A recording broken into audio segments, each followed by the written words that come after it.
Hello everyone. In this video, I'll be dealing with Sonnet 30, taken from Edmund Spenser's Amority. Before going into the poem, let's take a quick look at the poet Edmund Spenser. So as we all know, Edmund Spenser is one of those poets who have left an indelible imprint on the course of English poetry. Edmund Spenser was born in 1552. Actually, that was 2 years before Sidney's birth, and he died in 1599, the year in which Globe Theatre was set up. Edmund Spenser was a poet of Elizabethan age. He was a contemporary of Shakespeare. So as we all know, due to the fall of Constantinople, Renaissance happened. There was revival of classical languages. Intellectual and scientific developments took place, which actually led to Reformation. This led to a questioning spirit which instilled in men an urge to question the corruption in church, which eventually led to Reformation. So our Spenser's works embodies the spirit of age of Renaissance. His work contains moral and religious elements typical of Reformation time. Charles Lamb called him poet's poet. He became the first unofficial poet laureate. Let me talk about his major works. His first major work is Shepherd's Calendar, which came out in 1579. It is a pastoral elegy dedicated to Philip Sidney because Spenser sought Sidney's patronage. It is structured in 12 eclogues, one for each month in a year. Next work is Faerie Queene, which is his masterpiece, of course. He intended to write 12 books but wrote only 6 books. Then comes Amority, which came out in 1595. This is a sonnet collection written in honor of his lady love, Elizabeth Boyle. Then comes the companion poems Epithalamine and Prothalamine. Epithalamine came out in 1595 along with Amority. This is an ode celebrating his marriage to Elizabeth Boyle. Even though Amority was written before Epithalamine, it was published together. So the old Epithalamine depicts the day of their marriage. This is a poem about the newly-wed couple. Then comes Prothalamine. This came out in 1596. It is a spousal verse written to celebrate the double betrothal of Catherine and Elizabeth Somerset, the daughters of Earl of Worcester. This contains the refrain, "Sweet Thames, run softly till I end my song." It's a poem about betrothal. He has also contributed some prosodic features.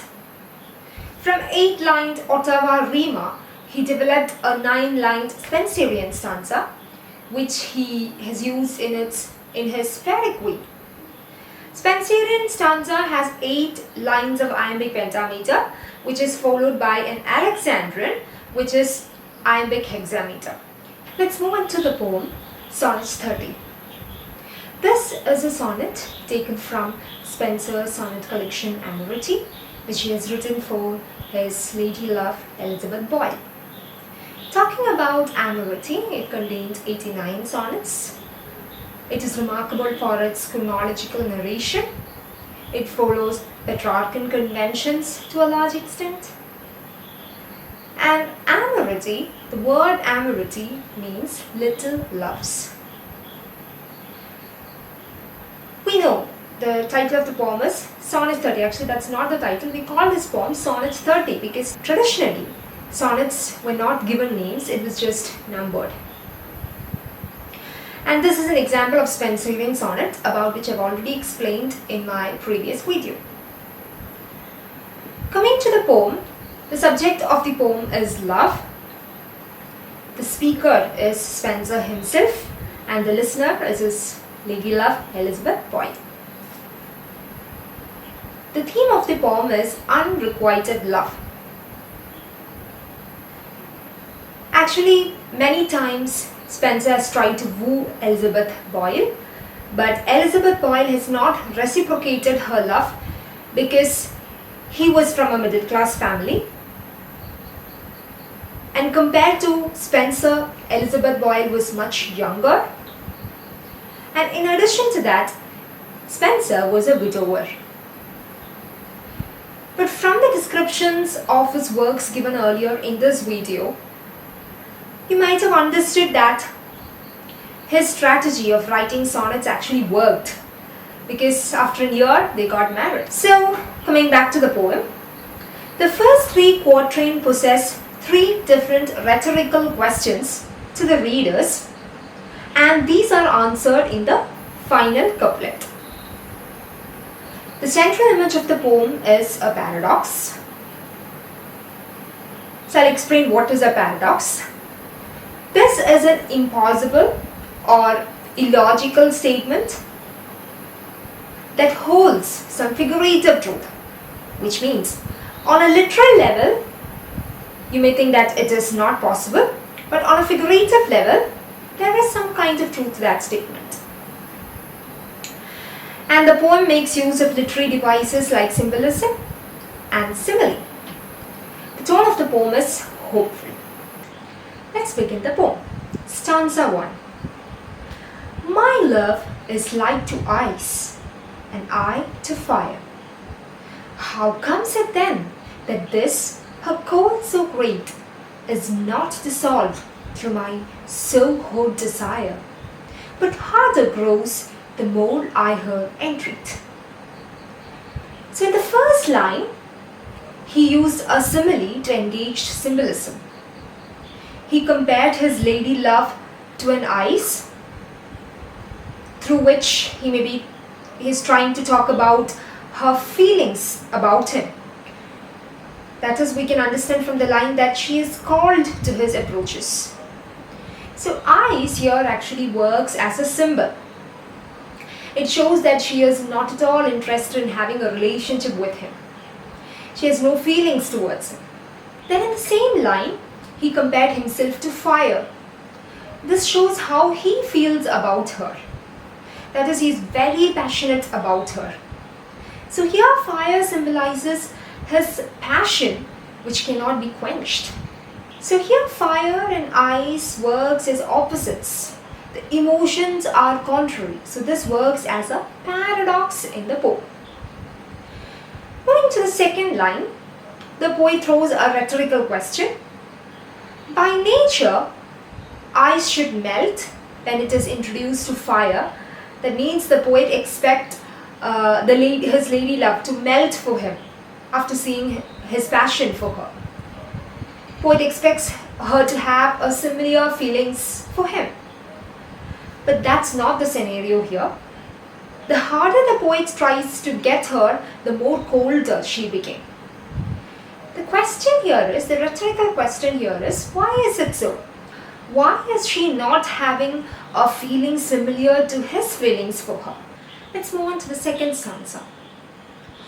Or how comes it that my exceeding heat is not allied by a heart frozen cold, but that I burn much more in boiling sweat and feel my flames augmented manifold?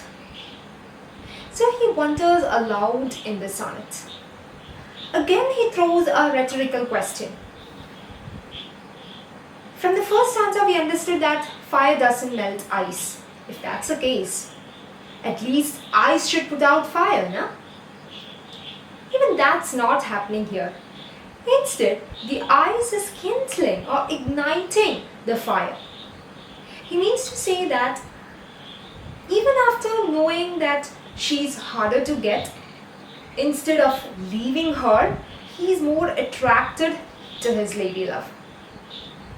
Again, the rhetorical question is, why does that happen? Let's move on to the third quatrain.